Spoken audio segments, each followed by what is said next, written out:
चिंगुड़ी पाई आज माँ नाती भितर हेला भलिकी झगड़ा आगु को कहूची। आज माँ चिंगुड़ी तरकारी करथिले, बापा आज बजारु चिंगुड़ी आनिथिले काहेकि ना यांकर मो पुअर बहुत प्रिय चिंगुड़ी। माँ एने चिंगुड़ी बसई सियाड़े मसला सजाड़िया भितर एने हाथ काटिकी थोईदेलेनी। कौन कहब केते रक्त जे बाहरला। माँ एने मसला कसैकी चिंगुड़ी आलू पकईया बाहरला बेलू मो आईस डाण से जगिकी बसता कहता रुह रुह माँ मो रख रख कहला भितर माँ तो सब पकईदे। तापर माँ कसी कासी पानी देदेले, पानी दे मत कहले कि तू खाली गरम मसला और धनिया पत्र पकई ओल्है देबू। मु कहले हो ठीक अच्छी। तापर माँ चलीगले तांकर टीवी देखिया तरकारी जमती होगला मुझे गरम मसला और धनिया पत्र पकईकी ओल्हैया जस्ट बाहर माँ कहले रह रह चुली खाइनी तू कौन नहीं जाऊँ खाइबा कि। कहली हो मोर ख्याल नहीं।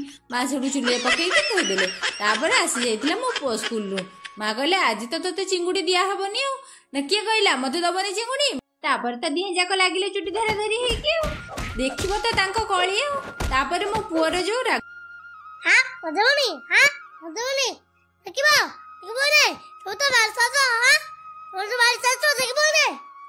कौन आपणक घरे भी एमती जेजेमा नाती कଳି करती कमेंट करी जणाइबे। तो एमती भाबरे आज दिनटी मोर कटि जाइथिला। आपणक दिनटी केमती कटथिला कमेंट माध्यम रे जणाइबे।